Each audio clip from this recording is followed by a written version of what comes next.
শুভ সকাল আমার প্রিয় বন্ধুরা, তোমরা সবাই কেমন আছো? আশা করছি সবাই খুব ভালো আছো। আমরাও মোটামুটি সবাই ভালো আছি।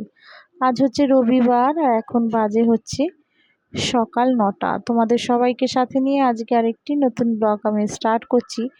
আশা করছি ব্লগটা ভালো লাগবে। তো দেখো, শাশুড়ি কিন্তু আজকে একদম সকাল সকাল উঠে পড়েছে। ওনার ঘুমও ভেঙে গেছে, তাই ওনার স্নান কিন্তু হয়ে গেছে। তোমাদের দাদা ভাই ঢুকেছে বাথরুমে, আর যার জন্য আজকে আমার আবার একটু লেট হয়ে গেল স্নান করতে। তা ভাবলাম শুধু শুধু দাঁড়িয়ে থেকে তো লাভ নেই। আর জানো, আমি কিন্তু সকালের দিকটা এই কাজগুলি বেশিরভাগই করে নিই। তো সেগুলি দেখো করে নিচ্ছি। টেবিলটাকে আগে ভালো করে মুছে নিলাম, আর এদিকে তোমার ফ্রিজটাকেও দেখো ভালো করে কলিন দিয়ে কিন্তু মুছে নিচ্ছি। আর সকালের দিকটা তো জানো, এই দিকের কাজগুলি যদি একটু তাড়াতাড়ি আমি করতে পারি তাহলে কি বেলার দিকে আমার কষ্টটাও কম হয়। কারণ ওইদিকে রান্না ঠান্না থাকে, সেদিকে ছেলেকে খাওয়ানো থাকে, ওদের খাবার তৈরি করা থাকে, তোমাদের দাদা ভাইয়ের টিফিন থাকে, অনেক রকম কিন্তু কাজ তখন কিন্তু আমাকে একাই করতে হয়। তো যাই হোক, ওইদিকে তোমার শাশুড়ি আবার বললো যে একটু ভাতটা বসিয়ে দিচ্ছি তাহলে আমি। তাই আমি বললাম হ্যাঁ বসিয়ে দাও, কারণ এই দিকটা তো তোমার দেরি হয়ে যাবে। শাশুড়ি আবার ভাতটা বসিয়ে দিয়েছিল। আর দেখো, সোফাটাকে ভালো করে কিন্তু পরিষ্কার করে নিলাম। এদিকে স্নান টান করে চলে এলাম। আর হচ্ছে তোমার চাটা দেখো করে নিচ্ছি। তেজপাতাটা একদম দিয়েই করছি, আজ আদাটা জানো তো ফুরিয়ে গেছিলো, তাই দুটো তেজপাতা দিয়ে দিয়েছি। আর আমি তো চিনি ছাড়া চা খাই, একটু তেজপাতা বা আদার গন্ধ যদি না থাকে না একদম ভালো লাগে না খেতে। তাই দুটো তেজপাতা দিয়েই চাটা দেখো একটু ফুটিয়ে করে নিলাম।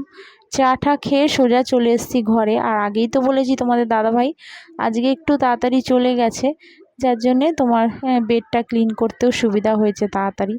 আর যদি রবিবার মানে একটু তোমার ছুটির দিন থাকলে কিন্তু একটু দেরিতে ওঠে, তা আজকে একটু সকালে কাজ ছিল বলেই উঠে পড়েছিল। তো যাই হোক, ও বেরিয়ে গেছে। এদিকে দেখো আমি বেডটা ক্লিন করে কিন্তু জানলাগুলি দেখো, জানলার যে গ্রিলগুলি সেই গ্রিলগুলিতেও কিন্তু কম নোংরা হয় না।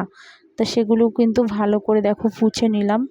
আর এদিকে জানলার দেখো কাজগুলিও ভালো করে একটু পরিষ্কার করে নিলাম। এগুলি যত একটু পরিষ্কার রাখবো না তত কিন্তু দেখতে ভালো লাগে। আর যদি ধুলো ঝুল হয়ে থাকে দেখতে কি ভালো লাগে বলো। আর এখন দেখো 11:30 মতন কিন্তু বেজে গেছে। ছেলে কালকে যেগুলি এঁকেছে তা সেটা এনে আবার আমাকে দেখাচ্ছে। তো ওকে বললাম যে বাবু এবার তুমি পড়তে বসে পড়ো। সকালের দিকটা অনেকক্ষণ ঘুমিয়েছে, আজকে আর ডাকিনি, ভাবলাম থাক। এই শনিবার রবিবারটাই তো একটু দেরিতে ওঠে, তাও শনিবার দিন এক একদিন আন্টি তাড়াতাড়ি চলে আসে, তো আজকে একটু দেরিতে উঠেছে। আর ওদিকে দেখো বড় ছেলে আমার সাথে একটু কথা বলছে, আর আমি আমার কাজগুলি কিন্তু সব করে নিচ্ছি। টেবিলটাকে ভালো করে ড্রেসিং টেবিলটাকে মুছে নিলাম। আর ড্রেসিং টেবিলের ওপর তো এগুলি থাকেই, জলের বোতল, তারপরে ছেলের একটু চুলের যে জেল মাখে সেই ম্যাসেজ জেলটা, এগুলি সমস্ত কিছু কিন্তু ওই টেবিলের ওপর থাকে। তোমাদের দাদাভাই নিয়ে এসছে আজকে কচুরি। ছোট ছেলে যাওয়ার সময় একটু বায়না করেছিল যে বাবা একটু কচুরি এনে দিও। তা কচুরি কিন্তু ওর অনেক দিন খায় না। তো যাই হোক, ওদেরকে বেড়ে দিলাম। আর এনেছিল একটু জিভে গজা। আর কচুরির সাথে দিয়েছিল একদম পাতলা করে ছোলার ডাল। তা সেগুলিই দেখো ওদের দিয়ে দিলাম, আর শাশুড়ির জন্য রেখে দিলাম। আর শাশুড়ি পরে খাবে, আর আমি কিন্তু খাইনি। আমি তোমার খেয়েছিলাম আগের দিনের যে পরোটা করেছিলাম, সেই দুটো পরোটা ছিল, তো সেটা খেয়েছিলাম। আর তোমাদের দাদাভাই দেখো নিয়ে এসছে চিকেন। আর যেমন সবজি একটু বাজার করে পেঁয়াজ আদা রসুন, ওদিকে কুমড়ো মূলো পুঁই শাক, এগুলি সমস্ত আজকে নিয়ে এসছে।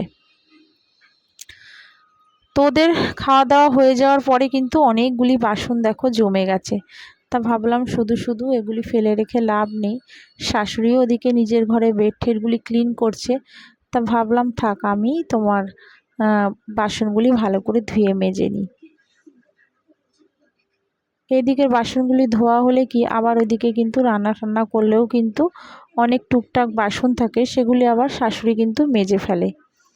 তো মেজে টেজেই দেখো তোমার মাংসটা একটু ভালো করে ধুয়ে নিচ্ছি। আর চিকেন মানে বুঝতেই পারছো, চিকেন কিন্তু খুব ভালোভাবে ধুয়ে ধুয়ে নিতে হয়। মাটনটা তোমার ধোয়া হয়, কিন্তু চিকেনটা আমি বেশি করে ভালো করে ধুয়ে নিই। ধুয়ে কিন্তু একটু গরম জলে, হালকা একটু গরম জল দিয়ে ধুয়ে নিই। তো দেখো পুরো পরিষ্কার হয়ে গেছে। আর ওদিকে তোমার একটু ছিল ক্যাপসিকাম আর হচ্ছে পেঁয়াজ তেজপাতা দিয়ে দেখো ভালো করে একটু ভাজা ভাজা করে নিচ্ছি। আর লাল শাক নিয়ে এসেছিলো তোমাদের দাদাভাই আনিনি, সরি, লাল শাকটা এনেছিলাম আমি আগের দিনকার। তো সেটাই ভালো করে আগে নুন জলে ভিজিয়ে রেখেছিলাম, তো ভালো করে ধুয়ে নিচ্ছি। আর চিকেনটাও দেখো একদম মাখা মাখা করবো। শাশুড়ি বলল যে চিকেনটা একটু মাখা মাখা করো, আর তোমার চিকেন এরকম মাখা মাখা খেতে শাশুড়ি ভীষণ ভালোবাসে। তো ভাবলাম থাক তাই করি। দেখো পেঁয়াজ আদা রসুন একটু দিয়ে দিয়েছি, ভালো করে একটু কষিয়ে নেব। আর যেমন একটু নুন হলুদ একটু মিষ্টি সমস্ত কিছু লঙ্কার গুঁড়ো দিয়ে আর একটা অর্ধেক টমেটোমের মতন দিয়েছিলাম, দিয়ে ভালো করে কষিয়ে দেখো মাটন না চিকেনগুলি দেখো দিয়ে দিচ্ছি। চিকেনটা সত্যি বন্ধুরা খুব খেতেও ভালো হয়েছিল। শাশুড়ি যখন খেয়েছিল বললো খুব ভালো হয়েছে টুম্পা আজকের চিকেনটা। আর এটাই বসিয়েছিলাম কুকারটায় একটু ঘুগনির ছোলা। ঘুগনিটা কালকে রাত্রেই ভেবেছিলাম করব, তা সেটা আর করতে পারিনি। তাই রাত্রের দিকে তোমার ঘুগনির ছোলাটা ভিজিয়ে রেখেছিলাম, তা আজকে দেখো সকালেই করে নিলাম।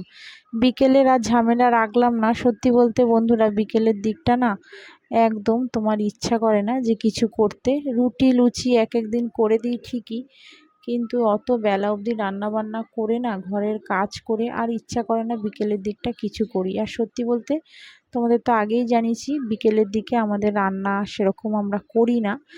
দুবেলার রান্নাই কিন্তু আমরা একবেলাতেই করে রাখি। তো এদিকে দেখো ঘুগনিটা করেছিলাম একটু চিকেন দিয়ে, চিকেন একটু সরিয়ে রেখেছিলাম, তো চিকেন দিয়ে ঘুগনিটা করে নিলাম একদম নর্মাল, খুব বেশি পেঁয়াজ রসুন আদা দিইনি। আর দেখো কি সুন্দর ঘুগনিটাও খুব ভালো হয়েছে খেতে। একটু কাঁচা লঙ্কাই দিয়েছিলাম, শুকনো লঙ্কার কিন্তু গুঁড়ো একটুও দিইনি। আর দেখো হয়ে গেছে, ওপর দিয়ে দিয়ে দিলাম একটু টমেটো সস। আর টমেটো ছিল না তাই টমেটো সসটা মানে দিয়েছি, টমেটো সস কিন্তু আমি দিই না। তা টমেটো ছিল না বলে আবার একটু টমেটো সস দিয়ে দিলাম। আর দিয়েছিলাম একটু লেবু, পাতিলেবু, এটা গোটা পাতিলেবুর রস কিন্তু এর মধ্যে দিয়েছি। খেতে কিন্তু খুব সুন্দর হয়েছিল ঘুগনিটা। আর শাশুড়ি এরকম পাতলা ঘুগনি খেতে খুব ভালোবাসে, আর ছেলেরা তো ভালোবাসেই। এদিকে রান্নাবান্না কমপ্লিট হয়ে গেছে। কি রান্না করেছিলাম সেগুলি দেখো দেখাচ্ছি। একটু টক ডাল, এদিকে আলু ভাতে মেখেছিলাম টক ডালের সাথে। আর দেখো মাংসটা পুরো একদম অল্প, একদম ঝোল একদমই রাখিনি। ওটা রেখেছি ওই বেলা দুটো তোমার আলাদা আলাদা বাটিতে রেখেছি, এটা এবেলার আর ওটা ওবেলার। আর লাল শাকটা ভাজা। দেখো রান্নাবান্না পুরো কমপ্লিট হয়ে গেছে। এবার ছেলেদেরও খেতে দেবো, তোমাদের দাদাভাইকেও খেতে টেতে দিয়ে দেবো। আর ঘুগনিটা করে রেখেছি, ঘুগনিটা বিকেলের দিকে একটু রুটি করে ওদেরকে দিয়ে দেবো। আর এতক্ষণে যারা আমার ব্লগটা দেখছো তো প্লিজ তোমরা আমার চ্যানেলে একটা সাবস্ক্রাইব করো। আমার যদি ব্লগটা ভালো লেগে থাকে আমার পাশে থেকো। আর যেসব বন্ধুরা করে রেখেছো তাদের তো অসংখ্য ধন্যবাদ। আর এটা হচ্ছে সন্ধ্যাবেলার দিকটা। দেখো তোমাদের দাদাভাই ঘরে ছিল, তো ওকে আবার বললাম যে বললো চা খাবে, তাই একটু টোস্ট এনেছিলাম, তা সেই টোস্টটা দিয়েই কিন্তু ওকে চা দেখো আমারও নিয়ে নিলাম আর ওকেও দিয়ে দেব। চাটা খাওয়া দাওয়ার পরেই ছেলেদের জন্য কিন্তু একটু রুটি করেছিলাম। ওরা বলল যে মা রুটি খাবো, রুটি করো। তা ঘুগনিটা তো করাই আছে, ভাবলাম সেই করি। তো আজকে কিন্তু সানডেটা এরকমভাবেই কাটিয়েছি। আর ওদের ইচ্ছা মতনই মানে বলেছিল ওরা যে একটু ঘুগনি করো, তো ঘুগনিটা তো বললাম আগের দিন করব করে, সেটা করতে পারিনি। তাই আজকে সানডে হিসাবেই কিন্তু ওদের ঘুগনিটা করে দিয়েছে। আর দেখো রুটিগুলি কি সুন্দর দেখো ফুলেছে। এরকমভাবে করলে রুটি কিন্তু বেশ ভালোই ফোলে। আর যখন আমি চাটুর মধ্যে শুধু প্লেন করি তখন কিন্তু খুব একটা ফোলে না। আর আমি যখন বেশিরভাগ করতে যাই তখন কিন্তু তোমার রুটিটা মানে ফোলে যখন এরকম করে করি। আর রুটিটা ফুললে কিন্তু বেশ ভালো লাগে। আমার ছোট ছেলে এসে জানো তো হাততালি দেবে, বলবে ও মা কি সুন্দর দেখো তোমার রুটিগুলি ফুলেছে। তো চলো ওদের রুটিগুলি দিয়ে দিই। আর আমার জন্যও কিন্তু করে নিয়েছিলাম একটা রুটি রাত্রে খাওয়ার জন্যে, আর ছেলেদেরকে খেতে দিয়েছিলাম। আর শাশুড়ির জন্য একটা করেছিলাম। শাশুড়ি ঘুগনি দিয়ে তোমার রুটি খেতে ভীষণ ভালোবাসে। তো চলো এবার খেতে দিয়ে দিই। শাশুড়ি বলল আমি এখন খাবো না, ওদেরকে দাও, তারপরে আমি খাবো। একটা করেই রুটি দিয়েছি, কারণ সন্ধ্যাবেলার দিকটা তোমাদের দাদাভাই আবার চাউমিন নিয়ে এসেছিলো, তা সেটা খেয়েছে বলে আবার তোমার একটা করেই দুই ভাইকে একটু দিয়ে দিলাম। আর উপর দিয়ে একটু পেঁয়াজ ছড়িয়ে দিয়েছি, লঙ্কা আর দিইনি, কারণ কাঁচা লঙ্কা অনেকটা পরিমাণেই ঘুগনিতে রয়েছে, তাই আর তোমার লঙ্কা আর দিইনি। তো চলো বন্ধুরা, আজকের মতন ব্লগটা এখানেই শেষ করছি। তোমরা সবাই ভালো থেকো, আবার দেখা হচ্ছে আগামী।